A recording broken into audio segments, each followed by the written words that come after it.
Hello everyone, welcome to my channel the Vineet education. I hope कि आप लोग अच्छे होंगे और आप लोग की लर्निंग भी अच्छी हो रही होगी।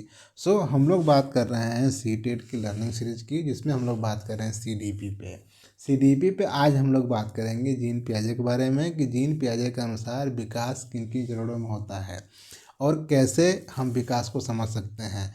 जब हम बात करते हैं जीन पियाजे की कॉग्निटिव डेवलपमेंट के बारे में, तो ये बोलते हैं कि विकास जो होता है वो 4 चरणों में होकर गुजरता है। अब ये जो 4 चरण हैं, जो 4 स्टेज हैं, इसको आप याद कर लीजिएगा। ये आपके टीचिंग एग्जाम पूछा जाता है, जिसमें उन्होंने बोला था कि ये जो 4 स्टेज हैं उसमें फर्स्ट जो स्टेज है उसको बोलते हैं सेंसरी मोटर स्टेज, अर्थात संवेदीय पेशी अवस्था। दूसरे को बोलते हैं प्री ऑपरेशनल स्टेज, अर्थात पूर्व संक्रियात्मक अवस्था। तीसरे को बोलते हैं जो कि कंक्रीट ऑपरेशनल स्टेज, अर्थात मूर्त संक्रियात्मक अवस्था।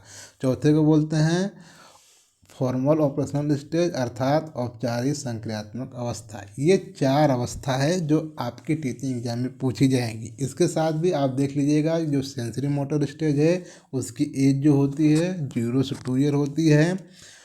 प्री ऑपरेशनल स्टेज जो है उसकी जो एज है 2 से 7 ईयर की होती है, और कंक्रीट ऑपरेशनल स्टेज की एज 7 से 11 ईयर की होती है, और फॉर्मल ऑपरेशनल स्टेज की एज 11 से प्लस की होती है। ये आपके 4 स्टेज होते हैं। ये 4 स्टेज आपके टीचिंग एग्जाम में अलग अलग तरीक़े से पूछे जाएंगे, जिसमें हो सकता है कि वो आपको क्रम में लगाने को दे दें, या फिर इसमें जो जो चीज़ें डेवलप होती हैं उसके बारे में पूछ लें। तो आइए हम इसके बारे में विस्तार से अध्ययन कर देंगे। ठीक है, तो अब बात हम करते हैं आपका सेंसरी मोटर स्टेज की। सेंसरी मोटर स्टेज, तो ये बोलते हैं कि इस स्टेज पे जो बच्चा होता है ना, वो चीज़ों को सीखता है अपने सेंसरी ऑर्गेन द्वारा, अर्थात अपने इंद्रियों द्वारा। आँख, कान, नाक, त्वचा के माध्यम से वो चीज़ों को ऑब्जर्व करके सीखता है। अब ये जो सीखने के प्रोसेस है उसमें उसका विकास क्या होता है कि उसके अंदर डेवलप होता है ऑब्जेक्ट परमानेंस, अर्थात वस्तु स्थायित्व का ज्ञान उसको हो जाता है। अगर आप उसको एक चॉकलेट दिखा के सोचें कि छुपा लें, तो वो भूल जाएगा कि चॉकलेट देखे हैं, चॉकलेट ख़त्म हो गया है। तो ऐसा नहीं है, वो जान जाएगा कि आपने चॉकलेट दिखाया और अभी आप छुपा लिए हैं, वो चॉकलेट आपके पास है पर आप देना नहीं चाहते हैं। तो इसलिए वो तब तक रोएगा जब तक कि आप उसको चॉकलेट दे ना दें। क्यों? क्योंकि वो जान गया है, उसके अंदर डेवलप हो गया है ऑब्जेक्ट परमानेंस। ये होता है आपका ऑब्जेक्ट परमानेंस। देन दूसरी अवस्था जो होती है उसको बोलते हैं प्री ऑपरेशनल स्टेज। ये जो अवस्था होती है वो 2 से 7 ईयर की होती है। अब इसमें होता क्या है कि इसमें बच्चा जो कुछ भी सीखता है ना, उसमें यूज करता है अपने लैंग्वेज का और साइन का, अर्थात उसके अंदर भाषा का विकास होने लगता है, प्रतीकों का विकास होने लगता है। इसमें बच्चा क्या और क्यों पूछने लगता है।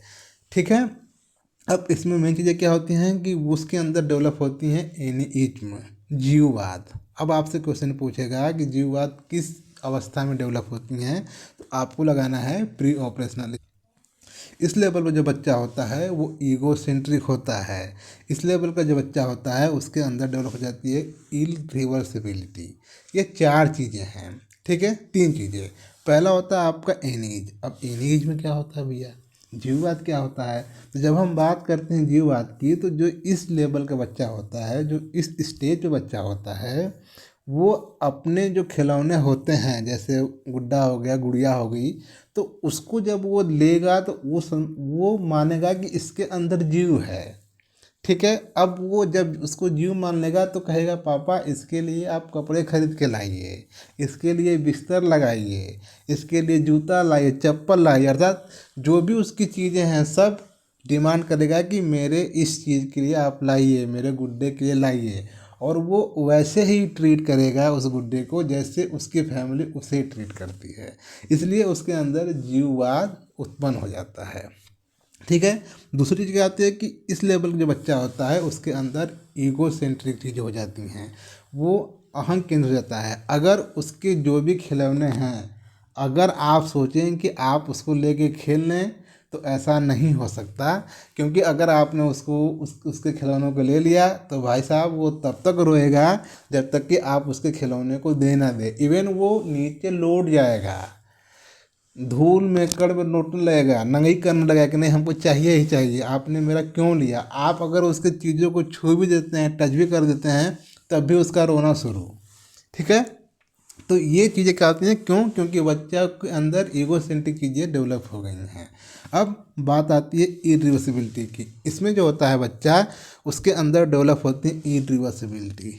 अर्थात अगर मान लीजिए आपने एक गिलास पानी लिया, अब उसी एक गिलास पानी को किसी थाली में आपने रख दिया, और फिर उसी जो आपकी गिलास खाली हुई उसको एक गिलास पानी आप भर दिए।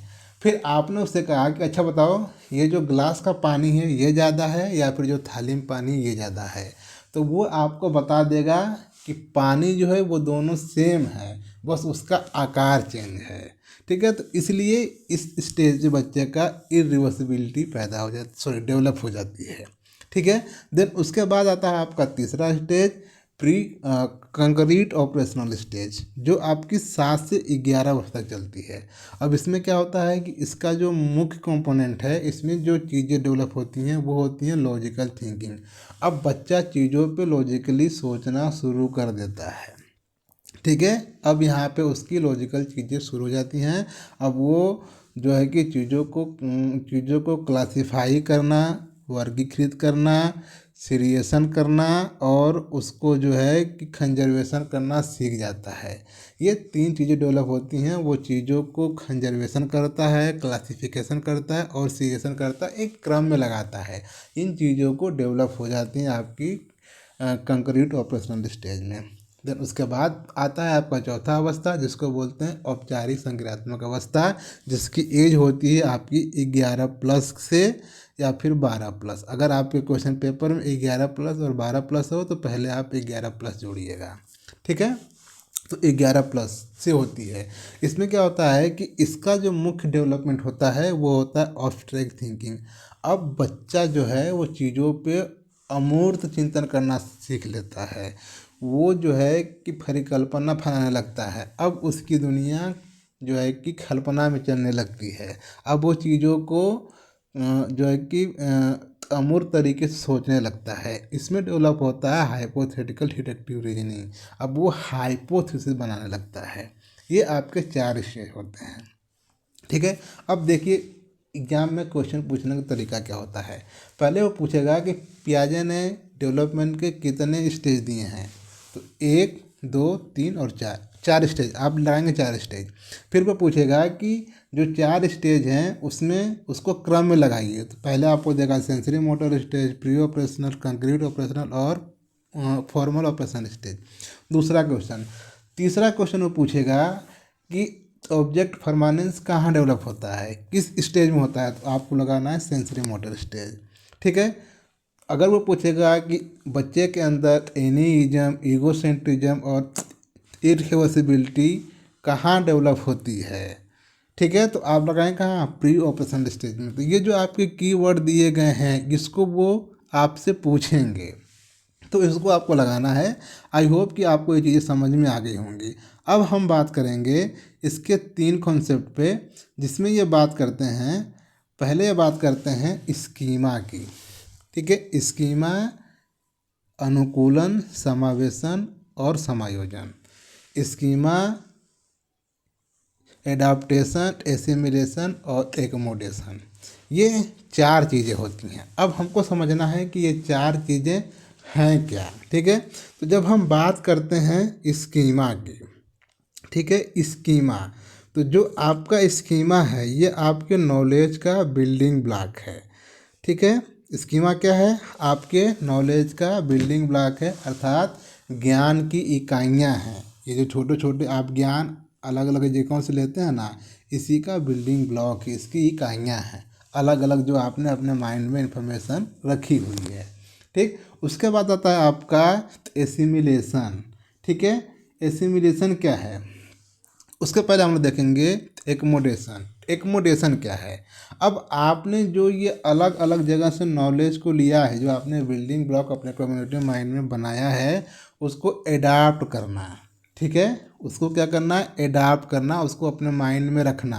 पहले तो आपने सारी जगह से इन्फॉर्मेशन ली, जो छोटे छोटे आपके नॉलेज के बिल्डिंग ब्लॉक हैं, ज्ञान की इकाइयाँ, उसको आपने ली। अब उसको आप कैसे अपने कॉग्निटिव माइंड में रखेंगे, ठीक है। जब आप, जैसे मैं आपको ये टीच कर रहा हूँ, तो अगर आपको जो मेरा कंटेंट है वो आपको अच्छा लगेगा, आपको समझ में आएगा, तो आप इस चीज़ों को अपने माइंड में रखने की कोशिश करेंगे। तो वो जो आपने रखने की चीज़ें रखी उसको बोलते हैं एडाप्टेशन, ठीक है।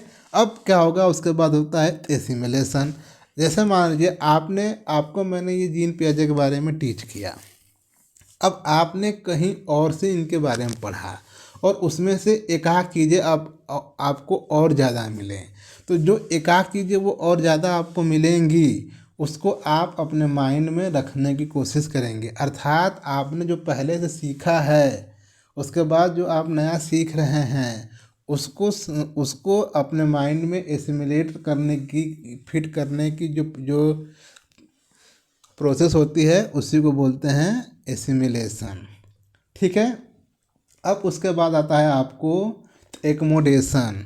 एकमोडेशन, अब ये क्या होता है, अब आपने जो चीज़ें एक नई और ऐड की, जैसे मैंने आपको इतनी चीज़ें पढ़ाई, उसके बाद अगर आप कहीं जाएं और आप पढ़ें, तो वो आपको पढ़ाए कि जो आपका प्री ऑपरेशनल स्टेज होता है, इसमें भी 2 स्टेज होते हैं। अब ये जो दो दो स्टेज होते हैं, इसमें भी 5 स्टेज होते हैं, ठीक है। तो अगर आप ये चीज़ें पढ़ें फिर से कहीं और जाके, तो अब जो मैंने आपको पढ़ाया प्लस ये जो आपने जो एक्स्ट्रा आप पढ़ें, इसको भी रखने की जो प्रोसेस होती है उसको बोलते हैं एकोमोडेशन। अब आप ये मेरी जो इन्फॉर्मेशन है और किसी और से जो आप ये इन्फॉर्मेशन लिए हैं, इन सबको जो है कि ऑर्गेनाइज करके अपने माइंड में रख लेते हैं, उसी को बोलते हैं समायोजन, एकोमोडेशन। आई होप कि आपको समझ में आ गया होगा। एक बार और देख लीजिए, जब हम बात करते हैं स्कीमा की, तो स्कीमा क्या है, वो आपके ज्ञान की इकाइयाँ हैं, छोटे छोटे आपके ज्ञान की इकाइयाँ हैं, ठीक। उसके बाद हम करते हैं बात एकोमोडेशन की। अब ज्ञान तो आप एक जगह से लेंगे नहीं, तो आप अलग अलग जगह से जो ज्ञान ले रहे हैं उसको अपने माइंड में एडाप्ट करने की जो चीज़ें होती हैं, प्रोसेस होती हैं, उसी को बोलते हैं एडाप्टेशन, ठीक। उसके बाद आती है बात की एसिमिलेशन की। अब जो एसिमिलेशन है, जो आपने अलग अलग जगह से जानकारी जुटाई, हो सकता है कि आपको सेम जो चीज़ें आपने पढ़ी उसको कोई और अलग तरीके से टीच कर रहा है और वो कुछ और नया ऐड कर रहा है, उसमें आपको कुछ और चीज़ें सीखने को मिल रही हैं। तो जो आपने पहले से सीखा था, जो अभी आप सीख रहे हैं, उन दोनों को एसिमिलेट करना, समावेशन करने की जो प्रोसेस होती है उसको बोलते हैं एसिमिलेशन, ठीक है। देन उसके बाद आप इसको, आपने जो पहले सीखा था और जो बाद में सीखा है, उन दोनों को अपने माइंड में रख लेना है, उसको एसोसिएट करके अपने कॉग्निटिव माइंड में रख लेना, फिट कर लेना, उसको बोलते हैं एकोमोडेशन। तो आई होप कि आपको जीन पियाजे की ये समझ में आ गई होंगी। अगर कहीं वो समस्या है तो आप कमेंट बॉक्स में पूछ सकते हैं। अब इसके बाद हम लोग इसके जितने भी क्वेश्चन आए हुए हैं उसको हम लोग हल करेंगे, देखेंगे और उसको सॉल्व करने की कोशिश करेंगे। यहाँ तक में अगर किसी कोई समस्या है तो कमेंट बॉक्स में पूछ ले। अगर वीडियो आपको इन्फॉर्मेटिव लगती है तो आप अपने दोस्तों के साथ शेयर करना ना भूलें और चैनल को भी प्रमोट करें। और अगर आप चाहते हैं कि आपको इस क्लास के नोट्स मिले तो इस चैनल के डिस्क्रिप्शन में व्हाट्सएप ग्रुप का लिंक दिया गया है, वहाँ से आप जुड़ के PDF को फ्री ऑफ कास्ट पा सकते हैं। तो पढ़ते रहें एंड बढ़ते रहें। Take care everyone, keep learning guys.